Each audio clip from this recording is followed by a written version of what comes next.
I'm filming in my living room today because the lighting is great and I have a free house, so I just want to make the most of it. So today I'm going to be talking about Elizabeth is Missing. I just read this book on Sunday. I did a reading vlog while I was reading it, which I think I might do as a new series. We shall see if I can commit. But I read it all on Sunday. It was 270 something, 72 pages I think. 275 pages, and I have to admit I gave this book 5 out of 5 stars. It was pretty decent. It was a good book. I will read I forget what the word is for the back of the book. Synopsis is... Hey Siri, what does synopsis mean?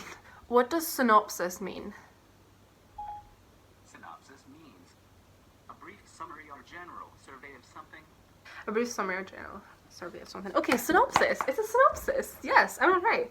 I'll read the synopsis to you. Maud is forgetful. She makes a cup of tea and doesn't remember to drink it. She goes to the shops and forgets why she went.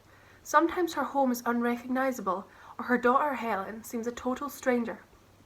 But there's one thing Maud is sure of. Her friend Elizabeth is missing. The note in her pocket tells her so. And no matter who tells her to stop going on about it, to leave it alone and shut up, Maud will get to the bottom of it, because somewhere in Maud's damaged mind lies the answer to an unsolved 70-year-old mystery, one everyone has forgotten about. Everyone except Maud. This is one of those books which I'd heard of. I'd always kind of known about it. It's from 2014. It's the Costa Book Awards winner, 2014, according to the little sticker. It was always one of those books that I was aware of. I'd seen the title, I recognised it.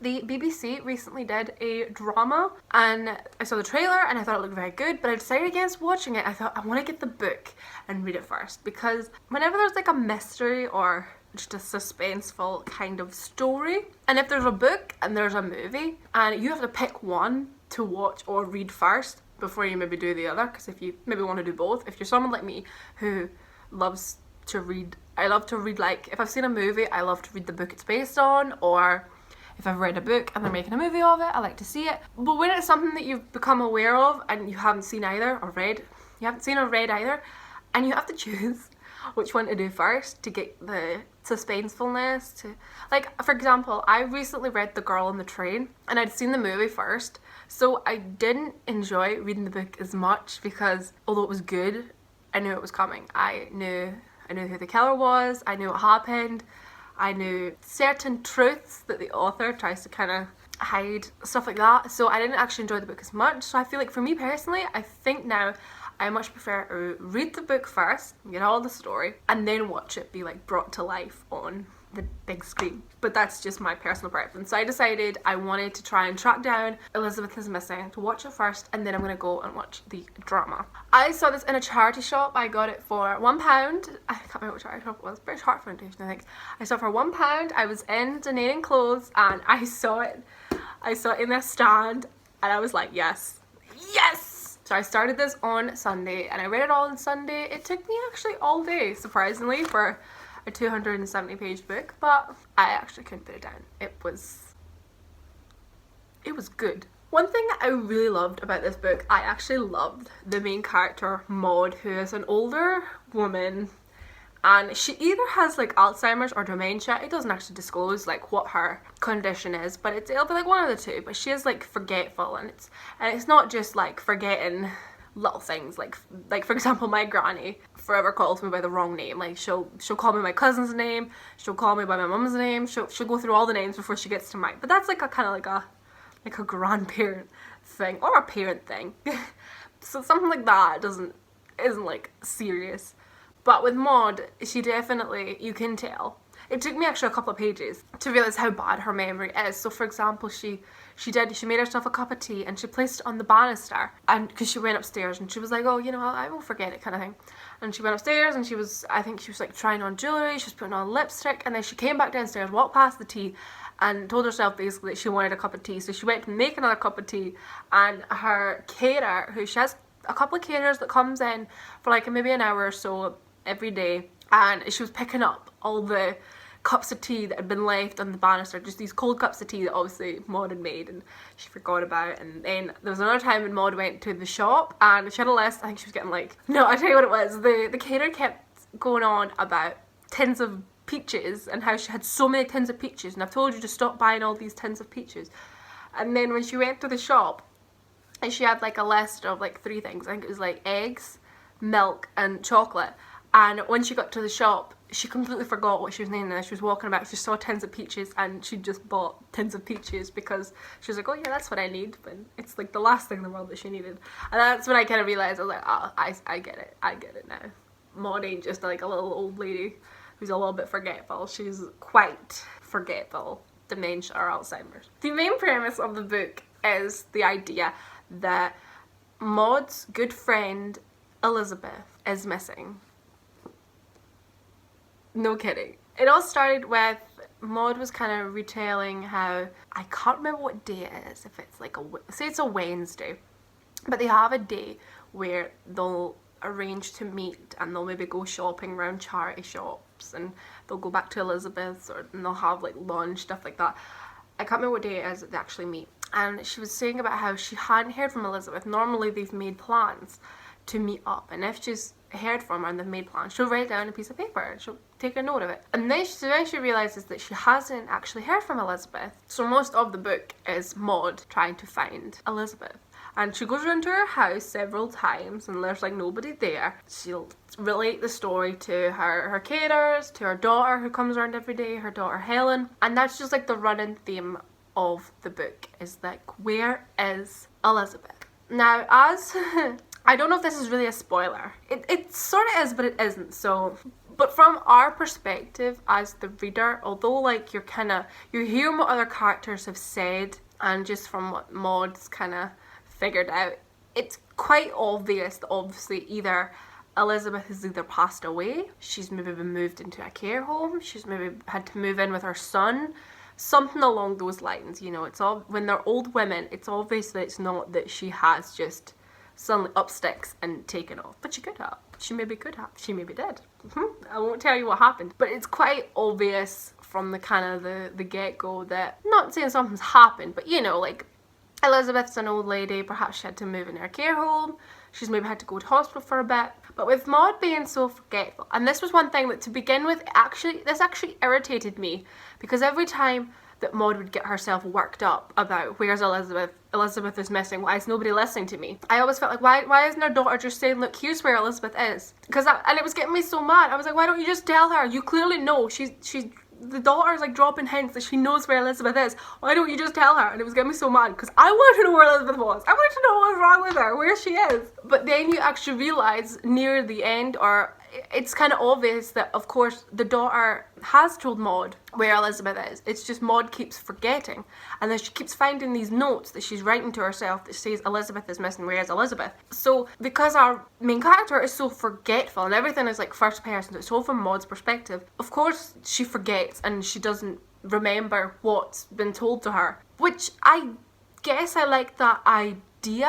So once I kind of realised that, I thought, okay, fair enough, and obviously you'll tell us in the end what happened to Elizabeth so that we as the reader get some closure. Surprisingly, I actually really enjoyed Maud as the main character. Her forgetfulness, there were a couple of times where I just felt like I was just getting a little bit sick of everything just being repeated, and you were like thinking to yourself, just tell this damn woman where Elizabeth is, tell me where she is. But I had to admit, it was quite a nice idea, because normally, this isn't like a mystery story, I would say, where somebody has gone missing and our main character's trying to find out where they are, what's happened to them, have they been killed, have they been kidnapped, have they literally just taken off.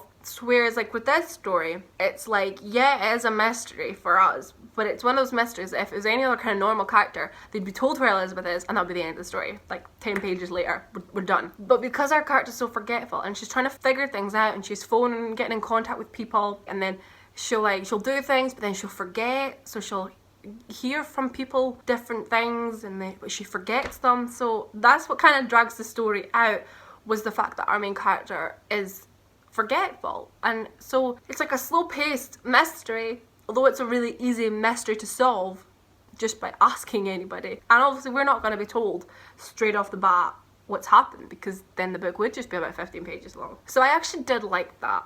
It was quite nice, and I did enjoy Maud as a main character. She's just like everybody's favourite granny. As well as Maud's present day chapters, we also had another story running alongside, which was Maud when she was younger. I think she's about 16 or so, and it's all to do with her sister Suki, who mysteriously disappeared. I sometimes found myself more interested in that story, probably because there was a bit more to it, like where was she, this has happened, that's happened. So I actually really enjoyed that kind of the two mysteries, like kind of from one from present day and one from the past. So the past one was actually really good. It was all about Maud's sister Suki, who got married to a furniture removal man called Frank. Suki is very close to her family and she doesn't live far away from them, but then all of a sudden she and Frank both disappear, and then a little while later Frank comes back to London and he's like, where's my wife? I thought she'd be here with you. And so that kind of coincides with a few of the kind of running themes of the book. And so where's Suki and where is Elizabeth? So that was quite interesting, and I actually was, the reason I think I love this book so much was because it wasn't just all about where is Elizabeth, which, as I say, was a really easily solved mystery. I was about to say murder. It's a really it was a really easy solved murder. I keep saying murder. It's not a murder, I promise you it's not. Why do I keep saying murder? I'm trying to say mystery. Elizabeth's disappearance was like a really easy solved mystery. Literally just by asking one question, saying where is she, because everybody else basically knows, but Maud doesn't, because she's so forgetful and she thinks the worst has happened to her friend. Whereas with Suki, her mystery was a lot more diverse. Did she take off from her husband? Was she having an affair? Has the husband done something? Has the lodger that lives at their house, not Frank and Suki's house, but lives with Maud and her parents, they have a lodger called Douglas. Was she having an affair with him? Did he do away with her? Was he in love with her? Did he kill her? Has she run away just to be herself? Is she anywhere? Is she dead? Is she alive? It was a good mystery, and it kind of just fed you information through chapters over time until eventually you kind of have a rough idea, and then in the very end everything all comes to life and it's all happily ever after. But then it's not actually a very happy ending, because we finally find out what happened to Elizabeth. The mysteries are all solved. It's happy days, happiness all around. But for Maud, of course, it's a bit of an unhappy ending, because the book, this is a spoiler, but the book ends with her and her poor, bless her, her poor forgetful muddled mind still wondering where Elizabeth is, and that broke my heart.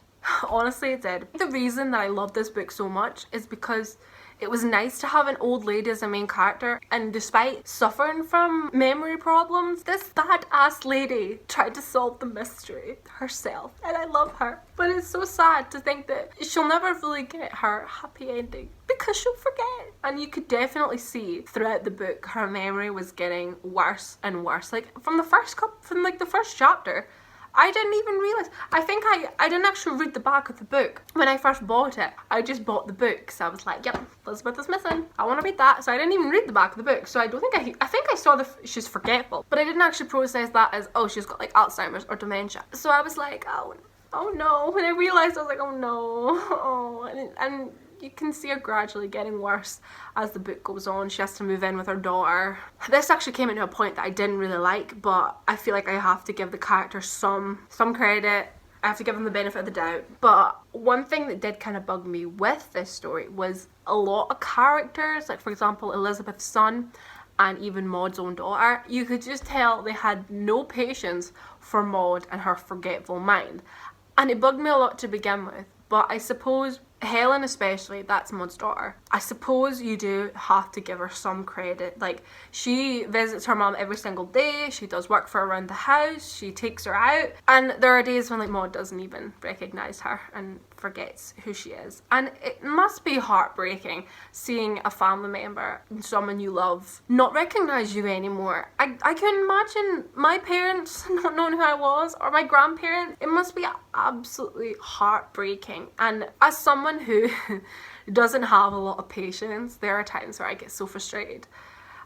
I'm not a patient person. I try to be, but I'm just not. As someone who's not a patient person, I probably would react the same way that Helen does at times and getting a bit snappy and just can't be bothered anymore. So I gotta give Helen some credit. She's a good daughter to her mum, but I definitely feel like there were times where it did kind of grate on me a wee bit, the way that Maud was treated. I definitely enjoyed this book, and I gave it a 5 out of 5 because I had to admit I loved the writing.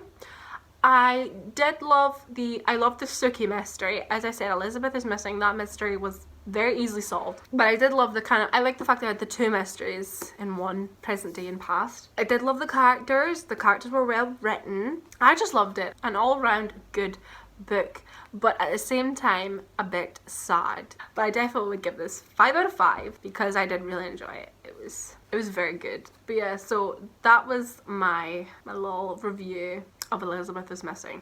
Elizabeth is Missing by Emma Healy. 10 out of 10 would recommend. I loved it. Loved it, loved it, loved it. A good book, but a bit sad. And maybe a little bit frustrating. I feel like it's one of those books that it's quite nice to read it. Just a bit of light reading because it's not that long. Yeah, so thank you so much for watching this little review. Go read Elizabeth is Missing. It's a beautiful, classic British book. Thank you for watching, and I shall see you in my next video. Bye!